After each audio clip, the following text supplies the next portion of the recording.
Can you believe it? We've finally made it to the last section of the Old Testament, the Ketuvim.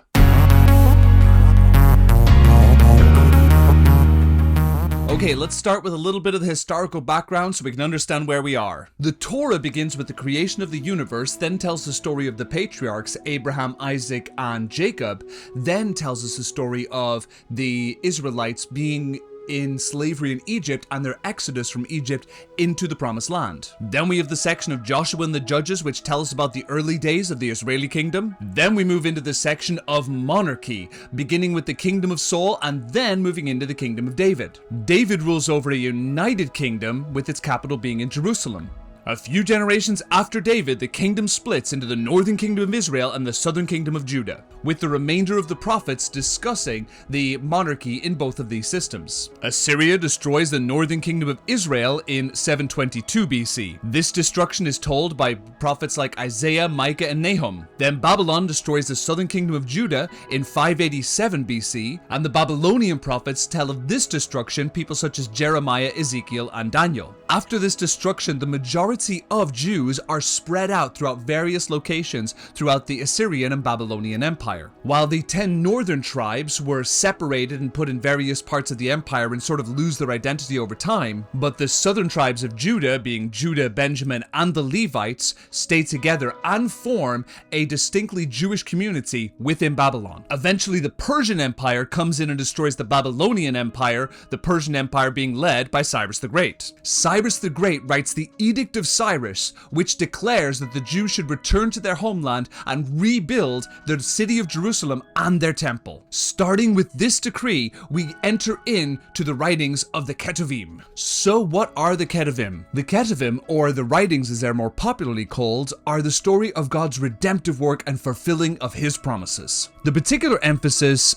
of the Ketuvim are placed on the Jews returning to Jerusalem. The writings of the Ketuvim include the Psalms, Proverbs, Job, Song of Songs, Ruth, Lamentations, Ecclesiastes, Esther, Ezra, Nehemiah, and 1st and 2nd Chronicles. The Ketuvim are classified in 3 different sections. The first section is the Sifrei Emet, or the Truth. These books include Psalms, Proverbs, and the Book of Job. The books of Psalms and Job are wonderful examples of ancient Hebrew poetry. Book of Psalms in particular are songs to be sung. The next section are the 5 Megillot, or the 5 scrolls. These 5 beautiful books are particularly fascinating because they're all associated with the Jewish feast. Each of them is read at one of the Jewish feasts because they manifest the spirit of that feast in a particularly beautiful way. For example, during the feast of Passover, the Jews will read the Song of Solomon. What has the Song of Songs got to do with Passover, I hear you ask? First off, both books are set in the springtime. Secondly, in Song of Solomon's 1:9, there's a brief mention to the chariots of Pharaoh. But bigger than that, there is a larger message within the Song of Solomon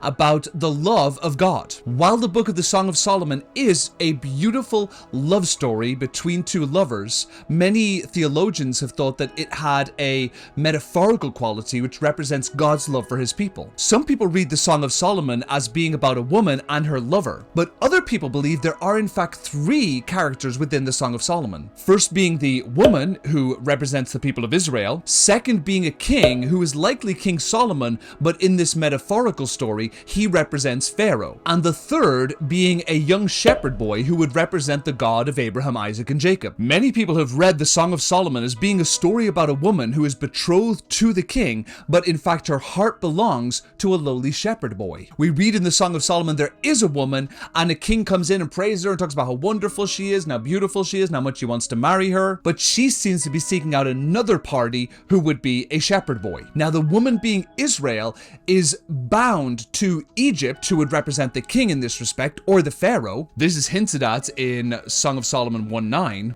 I liken you, my darling, to a mare among the Pharaoh's chariot horses. But the one her heart really belongs to is the shepherd boy, who represents the God of Abraham, Isaac, and Jacob, all of whom were shepherds. Therefore, there is a metaphorical thread within the book of Song of Songs that represents something similar to the Exodus story. Therefore, they read the book of the Song of Songs during the Feast of Passover. Next, the book of Ruth is read during the festival of Shavuot. The Feast of Shavuot remembers when God gives the law unto his people. it also happens right after the final grain harvest of the year. This is similar to the book of Ruth, as the book of Ruth very much focuses on her harvesting wheat at this time. Secondly, as Shavuot represents the time when God gives the Torah to people, the book of Ruth tells a story of a Moabite accepting the law of God unto herself. Next, during the feast of Tish B'Av, Jews will read the book of Lamentations. The feast of Tish B'Av tells about the terrible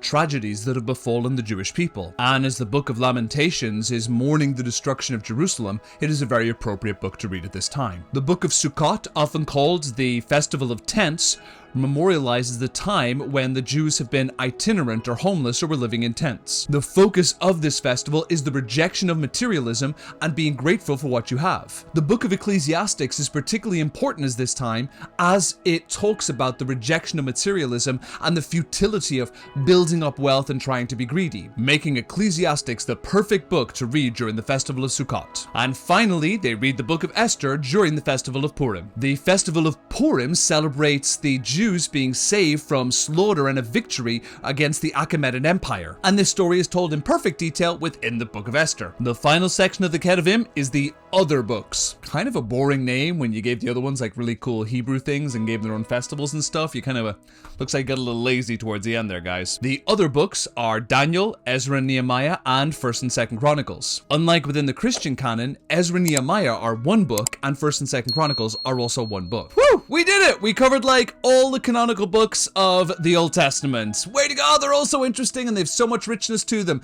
Let's keep looking and digging into their history.